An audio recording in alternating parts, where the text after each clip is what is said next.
Hello students, let us discuss about the forms of communication. What is communication? Let us look back.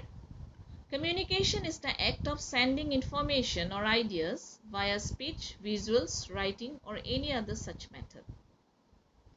The communication model has a sender who is sending the message and the receiver who is receiving the message. The speech or ideas need to be simple enough to be decoded and understood by the receiver. If the ideas are not presented properly, then decoding is improper and the receiver does not understand properly. Types of communication. Based on communication channels, it has been divided into two types, non-verbal and verbal. Verbal means the use of words, which is again divided into oral and written. Words can be spoken or words can be written. Oral communication is further divided into two kinds. It can either take place face to face or we can talk to someone at distance over telephone or some other similar gadgets. Then, based on style and purpose, communication has been divided into formal communication and informal communication. To start with, formal types of communication skills. Formal communication is also known as official communication, and it covers the whole verbal expressions that address a formal need. Formal communication forms the core of our professional lives. It is conducted through a predetermined channel. For instance, a large number of our interactions in our professions, either financial communication or legal expressions, these are all examples of formal communication. Formal communication is said to be time consuming as it needs to follow a particular communication protocol. Even in cases of oral expressions, just like in meetings, seminars, presentations, etc., it is often backed by written communication that can provide documentation evidence of the oral communication. Formal communication, which consists of both oral and written, are considered a very reliable source of information. Now, what is informal communication? Informal communication is surprisingly popular and also referred to as the grapevine. It is often followed by word of mouth information. Informal communication is free flowing. It takes place spontaneously. No kind of preparation or planning is required, and the informal communication needs no predefined channels. This type of communication is considered to be less reliable or inaccurate. Informal communication spreads like wildfire as there are no formal rules to follow. It has no documentation evidence. It is mostly, or we can say almost, oral. Due to this, many undermine the value of informal communication, terming it as mere gossip.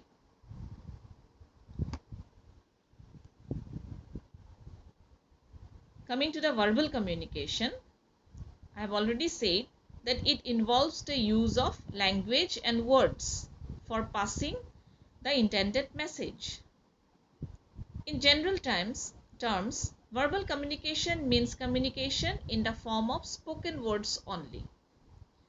But in the context of types of communication, verbal communication can be in the spoken or the written form. Thus, the verbal form may be oral or written, as discussed. Written communication involves any kind of exchange of information in the written form. Examples are emails, texts, letters, reports, SMS, posts on social media platforms, documents, handbooks, posters, flyers, etc. So these examples are given in the formal context of communication that takes place within an organization. Oral communication employs the spoken word, either direct or indirect, as a communication channel. We have already seen that oral communication might be direct, that is, it might take place as a face-to-face, or it might take place indirectly when you talk over telephone. This verbal communication could be made on a channel that passes information in only one form, that is sound. Only when you talk, then sound is possible.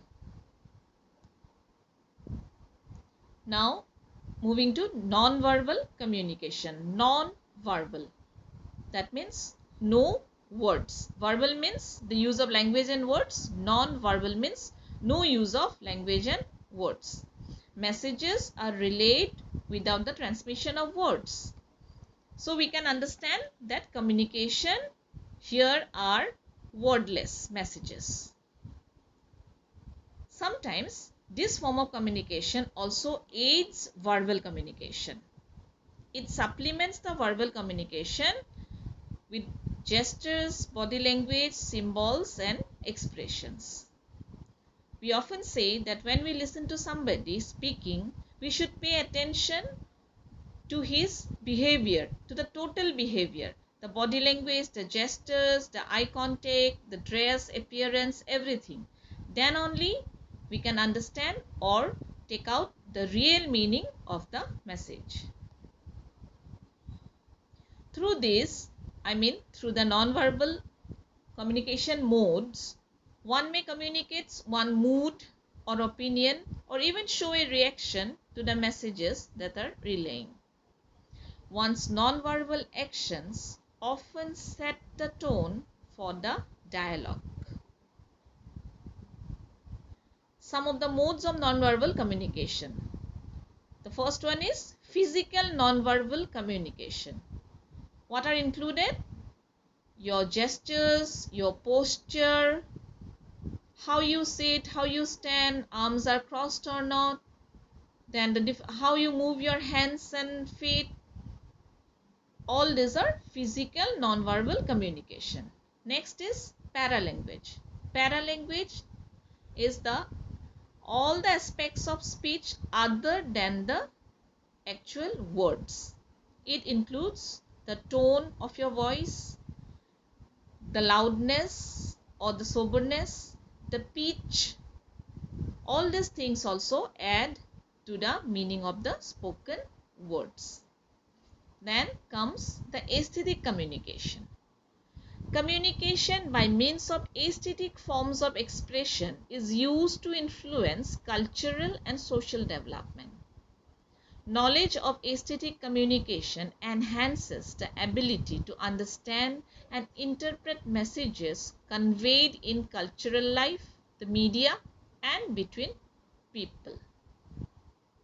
Appearance, the way we look. So it will include your dress, overall everything, your shoes, the bag you are carrying, the clothes you are wearing.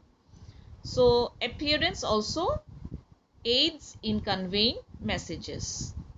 Then visual communication.